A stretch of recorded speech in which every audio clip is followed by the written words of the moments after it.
안녕하세요. 백두산 금융연구소의 백두산입니다. 11월 10일 수요일 저녁 8시 33분입니다. 미국이 어젯밤에 후진 기어를 집어넣고 나서 그 영향이 바로 지금 한국과 아시아와 유럽에 미치고 있습니다. 생각보다 반응이 꽤 빨리 와서 좀 놀랍기도 하고요. 아무튼 근데 지금 상황에서 한국이 어떻고 유럽이 어떻고 중국이 어떻습니다 라고 이야기하는 거는 그다지 큰 의미는 없을 것 같고, 결과적으로 지금 변동성이 터져 있는 가장 스타가 된 거는 이제 미국 주식들이죠. 그 중에서 테슬라 이런 친구들이 지금 이제 전 세계의 스타가 됐는데, 이 스타 친구들이 어떻게 움직일 거냐.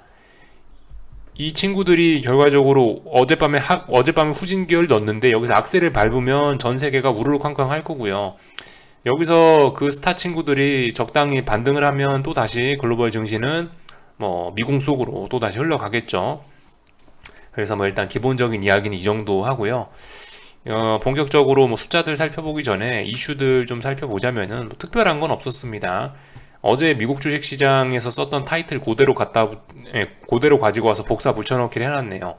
오늘 한국장 이야기를 이렇게 써놨는데, 어젯밤에 이제 미국 PPI의 영향을 받았다는 이야기가 미국 PPI의 영향을 받았다는 게 이 말에 녹아 들어가 있는 거고, 또한 오늘 장중에 중국 PPI 발표가 됐거든요. 이것도 여기 지금 이 이야기에 전부 녹아 들어가 있는 거죠. 인플레이션 우려 재부각이란 이야기예요. 그래서 오늘 장중에 뉴스는 없었고 중국 PPI만 살펴보면 될 것 같아요. 그게 제일 중요한 이슈였던 것 같습니다. 자, 중국 물가지표는 이래요. CPI는 예상치가 1.2였는데 1.5 됐고, PPI는 예상치가 12였는데 13.5 나왔습니다. 둘 다 상당히 서프라이즈하게 나왔죠. 그렇다면 여기서 우리가 생각을 해봐야 될 게, 이 예상치는 어땠냐. 이 예상치는 사실 지금 이 예상치 자체도 작은 값이 아니거든요. 그러니까 여러분들도 다 아시다시피 모두가 인플레 우려를 하고 있기 때문에 이 예상치라는 숫자도 상당히 높게 잡아놨을 가능성이 있다고요. 근데 이것마저 뛰어넘는다면은 정말 이거는 인플레이션이 심각하다라고 받아들여도 그다지 틀린 이야기가 아닐 수 있겠습니다. 그래서 이 가뜩이나 높게 잡아놓은 예상치도 서프라이즈하게 뛰어넘었으니까 좀 심각하다라고 보면 될 것 같고요. 여기서 이제 우리가 한 가지 좀 연속해서 좀 이제 복합적으로 생각을 해볼 게 있다면은, 안 그래도 오늘도 헝다 관련된 이런 뉴스가 나오고 있거든요. 또 그리고 연준에서 만든 그 금융보고서인가, 거기도 헝다 이슈가 심각하다 이런 식으로 써져 있는데, 이 중국 정부가 어떻게 할 수 있는지, 이제 이런 거에 어떻게 대처할 것인지 생각을 해보면은, 결과적으로 이런 이슈에 이런 금융 불안에 대처를 하려면 유동성 공급하던 거 해야 되는데, 지금 이쪽에 보시면 CPI와 PPI 이런 게 딱 가로막고 있죠. 중국도 사면초가입니다. 그죠? 중국도 지금 정책적으로 뭘 할 만한 그런 여유가 없는 상황이 되어버린 겁니다. 그죠? 이게 과연 근데 중국만 그럴까요? 미국 연준은 안 그럴까요? 연준은 아직까지는 자기네들 발등에 불이 안 떨어졌으니까 그냥 룰루랄라 하면서 자꾸 인플레이션 그러면은 물류가 어쩌고저쩌고 하면서 자꾸 이상한 이야기만 하고 있는데, 근데 아무튼 미국도 발등에 떨어지면 지금 중국 정부의 처지나 그렇게 크게 달라지지는 않을 것 같습니다. 그렇게 크게 다르지는 않을 거예요. 중국 인민은행이나 중국 정부나 미국 연준이나 미국 정부나 이번에 뭔가 발등이 떨어진다면 뭘로 대처할까 우리 고민을 좀 해봐야 될 겁니다. 그죠? 그래서 이런 점들을 살펴봤고요. 그래서 이제 본격적인 저기 이슈들 봤으니까 오늘 밤엔 또 뭐 있나까지 연속적으로 보고 갈게요. 오늘 밤엔 CPI와 여기 고용지표가 있습니다. CPI는 물가지표고 고용지표는 이니셜 잡리스 클레임 요거죠. 요거 두 가지 발표되니까 요걸 가지고 시장이 어떻게 또 변동성을 확대시킬지 이런 것들 좀 잘 보자고요. 한국 시간으로 밤 9시 반이네요. 요거 두 가지 잘 보면 되겠습니다. 그래서 요게 미국 주식시장으로 움직일 것 같고요. 자, 그래서 미국 이야기는 조금만 있다 하고 한국 주식시장하고 아시아장 좀 살펴보겠습니다. 사실 지금 다들 그렇게 중요한 위치에 와 있고 그런 건 없어요. 미국 주식시장이 지금 굉장히 어젯밤에 이제 후진을 넣었다는 게, 그러니까 미국 주식시장 같은 경우는 굉장히 중요한 위치에 와 있어서 미국 주식시장은 할 말이 있었는데 나머지는 다들 별로 할 말이 없는 그런 자리에 와 있습니다. 예를 들어 일본 증시입니다. 제가 좀 거품 물고 이야기를 했던 게 이런 자리에서, 그죠? 이런 자리에서 한번 베팅 해봐야 된다, 막 그런 이야기를 하지 않았습니까? 지금은 그냥 이제 비추세 구간 안에서 그냥 뭐 베팅할 만한 가치도 없고 딱히 뭐라 할 만한 가치가 없는 그냥 일반적인 그런 자리에 와 있어요. 그래서 이런 거 같은 경우는 뭘 보면 될까요? 대략적으로 이렇게 추세선 알아서 꺼 놓으시고 추세선 넘나 붕괴시키나 이런 것만 확인하시면서 계속 뭐 포지션 들고 가는 거죠. 이런 때는요. 그래서 아무튼 뭐 오늘도 하락했는데 미국 주식시장에 또 미국 주식시장 움직임에 따라서 반등하면 반등할 거고 하락하면 따라서 하락하고 뭐 그러겠죠. 그래서 애매한 구간 안에 와 있다 말씀드렸고요. 중국이 오늘 좀 재밌었습니다. 중국 같은 경우도 물론 애매한 자리죠. 제가 거품 물고 이야기했던 게 중국은 이 자리에서 거품 물고 이야기를 해드렸었고 지금은 이제 거품 물 만한 자리가 아니고 그냥 이제 잘 진행 중이니까 아무튼 뭐 옛날만큼 그렇게 가치 있고 그런 자리는 아니죠. 그러니까 얘도 그냥 뭐 이렇게 좀 미지근하게 이야기를 하고 있는데요. 중국도 보셔야 될 거 별거 없습니다. 요런 식으로, 그죠? 요런 식으로 대략적으로 추세선 여러분들이 그어 놓으시고 추세선에 닿나 안 닿나 이런 거 체크하시면 되겠습니다. 오늘 장중에 중요한 지지선을 붕괴시켜서 폭락할 수 있는 자리에서 폭락을 했고요. 일단 또 신나게 반등도 했습니다. 근데 여러분들 지금 이렇게 뭐 아래 꼬리가 달리고 이러니까 야 이제 중국은 하방 경직성이 튼튼하고 이제 앞으로 반등할까요? 이렇게 이야기할 수 있을까요? 저는 일단 물음표 하겠습니다. 저는 아직까지 모른다에 한 표 드릴게요. 방금 전에 제가 이런 그림도 하나 그렸죠. 지금 그냥 아래에 있는 추세선 하나 터치하거나 못하거나 하면서 그냥 올라온 거예요. 아직까지 이 안에 와 있는 거예요. 제가 장중에 들었다 놨다 해도요. 무슨 일이 생길 거면 이 위에 있는 라인을 넘어가야 무슨 일이 생길 겁니다. 그죠? 그 전까지는 특별한 일 없다라고 생각하셔도 무방할 것 같아요. 그러니까 여기서 이제 우리가 뭐 하나를 짚고 넘어가면 될 건데 지금 중국은 단기적으로 하락 추세잖아요. 단기라는 말은 별로 안 중요하고 하락 추세라는 말이 중요한 거죠. 단기 하락 추세. 하락 추세라고 한다면은 뭐가 중요할까요? 하락이라고 한다면 일단은 뭐 저점은 계속 낮아질 수 있습니다. 저점이 뭐 어떻게 낮아지냐는 별로 안 중요할 수 있어요. 근데 아무튼 이 하락 추세란 얘기는 고점이 어떻게 낮아지는지가 훨씬 중요하다고 봅니다. 저점은 좀 빨리 낮아질 수도 있고 좀 천천히 낮아질 수도 있고 그래요. 그건 상관이 없는데 고점이 어떻게 되냐 이게 중요한 포인트가 될 겁니다. 이렇게 내려오고 있다 고점들이 이 라인을 넘어서니까 그래도 좀 의미 있는 반등 나왔었죠. 이번에도 아마 그럴 거라고요. 뭐 아래 하락하고 있는 이런 저점들은 별로 중요하지 않을 것 같고 어딘가 이렇게 내려오고 있는 고점 라인들이 있을 텐데 이거를 어떻게 넘느냐 요게 이제 반등하냐 마냐의 어떤 결정타를 그죠? 이걸 넘냐 못 넘냐가 어떤 중요한 신호가 나오냐 마느냐 뭐 그런 것일 겁니다. 그래서 아무튼 우리가 생각을 해봐야 될 건 하락 추세일 때는 이제 고점들이 어떻게 낮아지느냐를 유심히 잘 봐야 될 거고요. 반대로 이야기하면 그럼 상승 추세에서는 뭡니까? 상승 추세에서는 이제 고점은 자연스럽게 높아지는 거고 저점들이 이제 어떤 그림으로 높아질 거냐 이런 게 이제 중요하겠죠. 상승 추세에 와 있는데 저점이 어떻게 하다 보니까 툭 낮아졌다. 그러면 그 순간 이제 상승 추세는 아닌 거죠. 뭔가 좀 훼손이 된 거죠. 그런 식으로 아무튼 기술적인 의미들을 놓고 보시면 좋을 것 같아요. 그래서 뭐 오늘 제가 중국 증시에 관해 딱히 드릴 건 없고 이야기 하다 보니까 이제 자연스럽게 그런 이야기가 나와서 한마디 던져놓고 갔고요. 뭐 위안화 같은 경우는 보시다시피 현재 뭐 요런 식으로 여기 어딘가에서 또 하방 경직성을 뭐 만들어내고 있는 것 같습니다. 일단 멈춰 있네요. 그죠? 참고로 뭐 얘 같은 경우 뭐예요? 고점 낮아지고 있고 근데 저점은 일단 높아지고 있으니까 뭐겠습니까? 비추세 구간이죠. 비추세 구간 안에서 뭐겠습니까? 지금 이제 방향 추세 전환 시도 중인 거죠. 이 강력한 이 위안화 강세 추세를 일단 멈췄지 않습니까? 멈췄고 이번에 저점이 높아지고 있으니까 추세 전환 가능성 염두해 놓고 봐야 되겠습니다. 일단 아직까지는 물음표인데요. 일단 추세 전환 가능성 놓고 쳐다봐야 되겠죠. 얘가 아무튼 이번에 지금 안 빠지고 있는 게 더 아래로 진행되지 않고 있는 게 이게 제가 그 중요하게 생각하는 그 큰 퍼즐 조각 중에 하나죠. 제가 말씀드렸죠. 퍼즐 조각들 여러 개 있는데 잘 맞춰서 그 퍼즐 조각들 잘 맞춰서 결론을 잘 내야 된다고.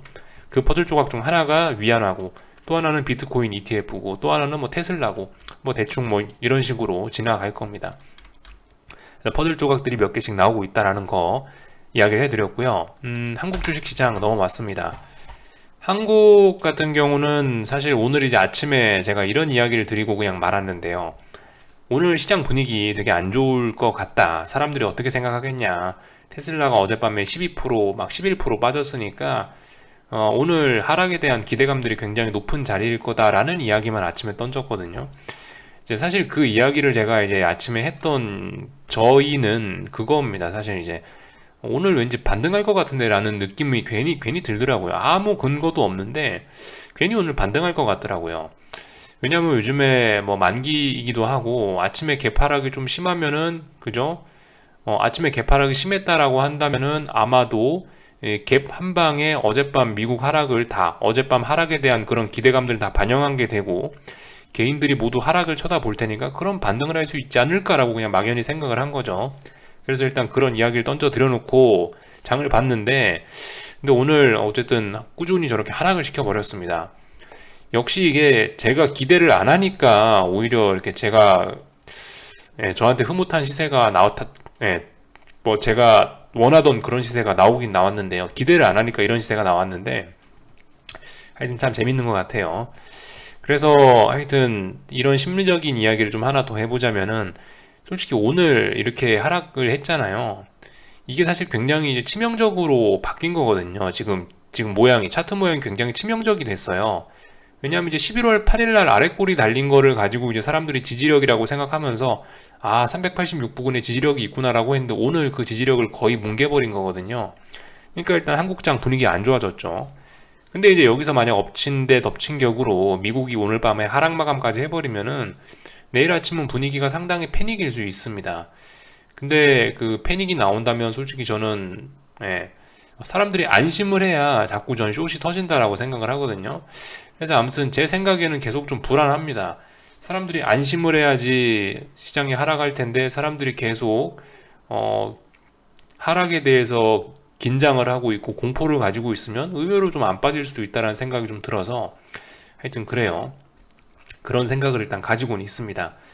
근데 어쨌든 지금 말씀드린 거는 이제 저의 하나의 그냥 개인적인 생각일 뿐인 거고 사실 이제 어떤 기술적인 면들만 그냥 이제 드라이하게 참 무미건조하게 감정을 빼놓고 살펴보자면은 그 어느 때보다 사실 제 입장에서는 굉장히 흐뭇하긴 합니다. 이게 사실 하락 같은 경우는 이게 에너지가 굉장히 짧은 순간에 빡 뿜어져 나오는 경우가 되게 많거든요. 마치 폭탄 터져가는 것처럼요. 우리가 그 원자력 발전할 때 뭡니까? 그거를 한순간에 핵 에너지를 터트리면 핵폭탄이고, 그거를 천천히 에너지를 쓰게 하면 원자력 발전이 되는 거잖아요. 약간 그런 것처럼, 이 하락 같은 경우는 에너지를 관리를 잘 못해갖고 한 번에 빵빵 터트리고 나서 추세가 반전되는 경우가 굉장히 많은데, 이번 같은 경우는 마치 보시면 제가 방금 전에 원자력 발전에 비유를 했듯이 슬금슬금 잘 되고 있어요. 어쨌든 뭐 제가 이런 비유는 많이 드렸죠. 뭐 요리는 천천히 해야 된다, 약한 불에서 오래 해야 된다 이런 이야기 드렸는데 딱딱 그런 거예요. 지금 약한 불로 아주 천천히 잘 요리가 되고 있습니다. 그래서 개인적으로는 굉장히 흐뭇하고요. 한편으로 보니까 또 이런 것도 좀 보이긴 보이네요. 결과적으로 보시면 이제 400에서 380까지 지난번에 한 3거래일 뭐 거의 일주일 만에 빠지지 않았습니까? 여기 보시면은 400에서 380까지 거의 일주일 만에 빠졌다고요. 근데 이게 약간 좀 속도가 좀 빠르고 이때 풋옵션이 좀 과잉됐었죠. 전 이 자리에서 사실 가장 제가 걱정이 됐었거든요. 왜 걱정이 됐냐? 여기서 개인들이 풋옵션 한 300억, 400억 정도 샀거든요. 그래서 이거 어떻게 소화하나 상당히 걱정이 됐었는데 근데 아무튼 결과적으로 이렇게 거의 여기서 한 달 가까이 기면서 400에서 380까지 일주일 만에 가긴 힘들었죠. 그죠? 역시 한 달에 가까운 시간에 걸쳐서 다시 내려오고 있으니까 아무튼 참 제 입장에서는 안심이 되기도 하고 결과적으로 이게 멀리 갈 건가라는 생각도 좀 많이 들고요. 힘 조절 잘하고 있다. 3거래일 4거래일 너무 급했다. 그죠? 뭐 하여튼 이런 생각이 지나고 나니까 좀 들더라고요. 이번에 아무튼 세력들이 힘 관리 잘하고 있다. 옛날엔 너무 좀 확실히 가팔랐던 것 같다. 이런 생각이 좀 들더라고요. 뭐가 뭐 어떻다 저렇다 뭐 이게 중요한 이야기는 아니고 그냥 이제 제가 오늘 느꼈던 점 하나를 좀 말씀드려 봤고요. 하여튼 저렇게 은근슬쩍 빠지면서 은근슬쩍 증시가 흘러내리면서 여기쯤에서 이제 제가 좀 안 하던 이야기를 하긴 해야 될 것 같아요. 이쯤 됐으면 이제 풋옵션을 매수해봐도 괜찮을 것 같다라는 생각이 슬슬 듭니다. 풋옵션들이 지금 보시면 너무 오랫동안 하방 경직성을 보여가지고, 참고로 이건 차월물이에요. 당연히 내일이 만기일인데 당월물 옵션을 사면 안 되겠죠. 그건 말도 안 되는 이야기일 거고, 제 생각에 지금 이제 12월물 같은 경우는 풋옵션들이 그래도 좀 희망이 있어 보입니다. 풋옵션 12월물에서 뭐 대박 가능성도 좀 있어 보여요. 좀 안정적으로 할 수 있는 그런 자리까지 왔다라고 봅니다. 왜 안정적이라고 이야기를 하냐면은, 이제 기존까지는 풋옵션들의 움직임 보면 그래도 약간 우하향했어요. 우하향하고 양봉도 잘 안 보이고 풋옵션 자체도 변동성이 좀 굉장히 커가지고 들쭉날쭉했는데, 지금 보시면 풋옵션들이 결과적으로 한 달 동안 여기서 지지력 만들었어요. 지지력 튼튼하게 만들고 이평선들도 다 모여있기 때문에, 야, 이런 자리에서는 이제 풋옵션 매수를 해봐도 괜찮지 않을까라는 생각이 듭니다. 제가 여기서 여러분들한테 옵션 계좌를 만들어서 옵션을 하라는 게 아니에요. 절대 옵션은 아무나 해서는, 아무나 쉽게 하면 되는 상품이라고 생각하지 않습니다. 굉장히 초고위험 상품이고, 하면 안 되는, 그냥 보편적으로 하면 안 되는 상품이라고 표현하는 게 맞긴 맞는데, 근데 아무튼 이 시장을 보는 도구, 그런 입장에서 아무튼 풋옵션을 본다면 이번에 매수를 해도 괜찮을 정도로 그렇게 튼튼한 자리가 되긴 된 것 같다고요. 그래서 나 옵션 모른다 하시는 분들은 옵션 하지 마세요. 안 하는 게 가장 좋고요. 그리고 이 풋옵션 매수로 수익 내는 거는 제가 봤을 때 전 세계 금융시장에서 가장 어려운 게 이거라고 생각합니다. 풋옵션 매수로 수익 내는 건 진짜 초고수만 할 수 있는 거기 때문에, 이거는 뭐 UVXY 나는 뭐 이런 거 좋아한다 하시는 분들도 이거는 안 하셨으면 좋겠어요. 아무튼 근데 이게 지금 제가 풋옵션 매수도 할 수 있다라고 이야기를 하는 거는 그만큼 시장의 분위기가 좀 바뀌었으니까 뭔가 강조하고 싶은 게 있어서 이렇게 표현을 하는 거겠죠. 그래서 이 부분이 풋옵션 매수라는 게 뭘 의미하는 거야 라는 걸 잘 이해 못 하시는 분들은 그냥 모르고 넘어가셔도 괜찮고요. 나는 옵션 예전에 해봐서 얘가 풋옵션 매수라는 게 뭘 의미하는지 대략적으로 감이 온다 하시는 분들은 그냥 이제 그렇게 그냥 얘가 이런 이야기를 하는구나 정도로 받아들이셔주면, 그냥 받아들이시기만 해주시면 좋을 것 같고요. 저는 아무튼 괜히 제가 이런 얘기를 해가지고 옵션 안 하시던 분들이 옵션으로 뛰어들어가지고 고생하시는 거를 전 바라지를 않아서 이렇게 말씀을 드리는 겁니다. 아무튼 이제 풋옵션들이 지지력이 좀 의미 있는 지지력들이 좀 생겼다라고 보여져요. 또 그리고 콜옵션들 입장에서도 지금 보시면 21선과 쫙 붙어가지고 여기 어딘가에서 좀 많이 수렴이 돼 있었죠. 힘을 모아놨었는데 이 힘을 혹시나 위쪽으로 터트리나 싶어서 보고 있었는데, 지금 보시면 다시 이평선들이 발산하고 있죠. 힘을 다시 발산하면서 이격이 다시 벌어지고 있습니다. 그러니까 아무튼 코스피 같은 경우는 지금 굉장히 뭐 위험한 상황에 와 있는 것 같아요. 그래서 제가 오늘 한국 주식시장을 보면서 느꼈던 점들을 좀 쭉 이야기를 좀 드려봤고요. 삼성전자 7만원 자리도 잘 보세요, 여러분들. 삼성전자 7만원 깨지면은 이제 한국 그죠? 얘도 무슨 일 생길 수 있겠습니다. 삼성전자 7만원 자리 잘 보시고요. 근데 얘도 근데 보시면 벌써 희마리가 없기는 합니다. 좀 주의하셔야 될 것 같고요.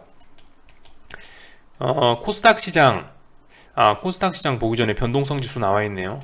아무튼 이런 것도 여러분들 굉장히 독특한 겁니다. 지금 시장이 아래쪽으로 이렇게 머리를 숙이고 있는데도 불구하고 변동성 지수가 잘 오르지도 않고 있죠. 여러분들 이게 사실 하락을 보시는 분들 입장에서 베스트일 수 있어요. 아주 드문 경우지만 지수가 하락하면서 변동성 지수가 하락하는 그런 경우도 있긴 있습니다. 정말 추세적으로 슬슬슬슬 시장이 하락할 때는 지수가 하락하는데도 변동성 지수 하락하는 일도 있어요. 근데 아직은 그렇게 시장이 안정적인 그런 하락장이 아니라서 이런 모습까지는 아닌데, 근데 지금은 시장은 분명히 우하향하고 있는데 변동성 지수는 거의 박스권이라고 봐도 될 정도로 반응이 없죠. 사실 이런 게 이제 정말 힘 관리가 잘 되면서 빠지고 있는 거라는, 이런 이야기를 좀 드리고 싶었습니다. 여기까지 살펴봤고, 코스닥 시장 같은 경우 오늘 일단 딱 241선 터치까지 했네요. 여러분들 붕괴시키면 들어가세요. 붕괴시키면 그게 제일 좋을 것 같습니다. 뭐 21선 기준으로 하셔도 괜찮을 것 같고, 근데 아무튼 저는 241선 말씀드리는 게 여기 1445 정도 자리가 중요한 자리라서 241선 이야기 드린 거예요. 여기 지금 보시면은 이 장대 양봉 나오고 나서 요 다음날 1445를 기준으로 해서 여기서 움직인 거예요. 이 지지선을 기반으로 해서 이 시장이 움직인 겁니다. 그러니까 이 자리가 붕괴가 되면 아래쪽으로 레벨 다운 할 수 있고 하락 N자로 진행될 수 있고, 그리고 큰 코스닥 시장의 추세가 아예 아래쪽으로 꺾일 수가 있죠. 지금 이평선 엄청 모여 있는데 이번에 아래쪽으로 내려오게 된다면은 본격적인 하락 추세 시작될 수 있습니다. 시작될 수 있는데, 근데 어쨌든 1445라는 자리를 이야기를 해드리는 건 241선 부근에 와 있으니까, 그죠? 예. 그러니까 241선 붕괴를 어떤 신호로 봐도 될 것 같다. 뭐 요런 이야기. 아무튼 똑같은 이야기 오랫동안 드렸으니까 다 아실 것 같고요. 오늘 하여튼 제가 좀 재밌게 봤던 거는 제가 이제 셀트리온 이야기하고 제약바이오 업종지수 이야기 했는데, 어떻게 셀트리온하고 셀트리온 친구들이 지금 보시면 셀트리온이 4% 오르고 제약이 1%, 1.8% 오르고 헬스케어가 2.5% 올랐는데, 제약 업종 지수는 2.6% 하락하고 의약품 업종 지수는 0.2% 상승했네요. 아무튼간 중요한 건 제약 업종 지수가 죽고 있다는 거, 하락 N자로 가기로 명확하게 마음 먹은 것 같다는 거, 시세가 진행되고 있다는 점이 중요한 것 같습니다. 그리고 정말 주의해서 보셔야 될 점이 제약업종 지수가 너무나 중요한 라인을 깼거든요. 여기 제약업종 지수들 보시면 여기 어딘가에서 여기 2020년 6월 달에 여기서 버벅버벅 했던 자리가 중요한 어떤 격전지가 될 겁니다. 근데 이 보시면 이 중요한 격전지를 오늘 장대 음봉으로 깼거든요. 여러분들 이거 무슨 의미가 있을 거예요. 솔직히 셀트리온하고, 그러니까 그 셀트리온 삼총사하고 제약업종 지수하고 저는 같이 죽을 때 같이 죽고 살아날 때 같이 살아날 줄 알았는데 약간 의아합니다. 약간 좀 뒤통수 맞은 기분이긴 해요. 셀트리온하고 제약업종 지수가 따로 갔네라는 생각이 들어서 뒤통수 맞은 기분이 들긴 하는데, 아무튼 중요한 건 제약업종 지수가 죽었다는 거 의미가 있겠죠. 이 음봉이 분명 의미가 있습니다. 그렇기 때문에 이제 코스닥 지수는 솔직히, 그죠? 아직 뭐 241선 붕괴시켜서 명확히 확인은 되지 않았지만 이거 보면 일단 심증상으론 코스닥 시장은 굉장히 이제 안 좋은 날이 올 거다라는 생각은 해볼 수 있을 것 같아요. 그래서 뭐 이 정도 이야기 드렸고요. 원달러 환율 뭐 체크만 할게요. 원달러 환율 같은 경우는 오늘 뭐 시장이 빠졌으니까 일단은 뭐 조금 버티고 있습니다. 지금 약간 혼조한 구간이네요. 이거 어쨌든 가능성은 말씀드릴게요. 3고점 만들어낼 수도 있는 자리예요. 3고점 만들어내면서 아래로 빠지기 시작하면은 좀 조정이 길어질 수 있어요. 근데 여기서 이 자리 극복하면서 다시 한번 고점 높이면 이제 이 자리가 완벽한 조정이 돼가지고 더 신나게 상승할 수 있습니다. 원달러 환율 이야기 한 거고요. 그래서 지금은 좀 고민하고 있는 거죠. 지금은 원달러 환율이 3고점 만들면서 원화 강세로 좀 갈까? 아니면은 미국 주식시장 하락하면은 같이 원화 약세로 또 한번 불을 뿜을까 지금 고민하고 있는 그런 자리에 와 있습니다. 그래서 실제로 보조지표 이런 것들을 보셔도 지금 현재 혼조한 모습이 나오고 있어요. 어제는 빨간선이 밑으로 갔다가 오늘은 빨간선과 초록선이 만나 있죠. 하여튼 미국 주식시장 보자고요. 어떻게 될지는요. 그래서 오늘 한국 주식시장 이야기는 요 정도 했습니다. 뭐 아시다시피 근데 한국 주식시장의 방향은 오늘 밤 미국이 어떻게 하겠죠. 자, 하여튼 미국 같은 경우는 어제 일단 후진 기어를 넣었다라고 이야기를 드렸습니다. 미국은 후진 기어를 넣었고요. 이제는 솔직히 이제 뭐 물론 아직도 가치 있는 자리예요. 예, 여러분들 어제 후진 기어 이제 처음으로 넣었기 때문에 좀 가치 있는 자리입니다. 가치 있는 자리 부근에 와 있긴 한데요. 아무튼 일단은 뭐 이제 제가 뭐 자세히 이야기하는 건 일단 여기서 끝입니다. 가치 있는 자리에서 열심히 했잖아요, 그죠? 월화수 우리 열심히 밤잠 새 가면서 제가 자세히 갭 상승하면 어떻게 되고 갭 하락하면 어떻게 되고 보합 출발하면 어떻게 되고 이야기 드렸고 한번 했어요. 이제 한번 했으니까 여기서는 이제 뭐 가만히 기다려 봐야죠. 어젯밤에 우리 샀잖아요. 어젯밤에 하신 분들 기준으로 이야기를 드리는 건데 어젯밤에 뭐 했으면 이제 가만히 있으면 되는 겁니다. 언제까지? 뭐 일이 잘못돼서 다시 시장이 반등으로 올라와 가지고 내가 매수했던 그 가격, 내가 숏을 매수했던 그 가격이 오면은 거기서 이제 또 고민을 한번 해봐야 되겠죠. 거기서 고민을 해보거나 아니면 일이 잘 풀려서 지금 이번에 숏을 사가지고 막 한번 하락 파동이 나왔어요. 하락 파동 나오고 반등이 나옵니다. 그럼 이제 여기 반등 나올 때 여기서 이제 아니면 우리가 이제 좀 고민을 해봐야 되겠죠. 반등이 올라와가지고 뭐 올라오면 어디까지 올라오냐, 여기서 뭐 꺾일 거냐, 아니면 반등이 또 다시 뭐 제가 뭐 예전에 숏 샀던 자리까지 올라올 거냐, 이제 그죠? 중요한 건 이제 다음번에 반등할 때 이제 집중하거나 아니면은 일이 안 풀려갖고 다시 여기서 그대로 올라와갖고 우리 매수가까지 위협할 때 그런 때 좀 집중하거나 이제 아무튼 뭐 미국 시장은 저는 일단 뭐 해놨으니까 아무것도 안 하고 일단 지켜볼 생각입니다. 그냥 가만히 힘 빼고 지켜볼 생각이고요. 아무튼 오늘 밤에도 연속성을 좀 기대는 할 수 있을 것 같은데, 변동성 지수의 꼬라지를 보면요. 근데 아무튼 뭐 특별히 기대는 하지 않고 일단 힘은 빼고 그냥 가만히 지켜보고 있겠습니다.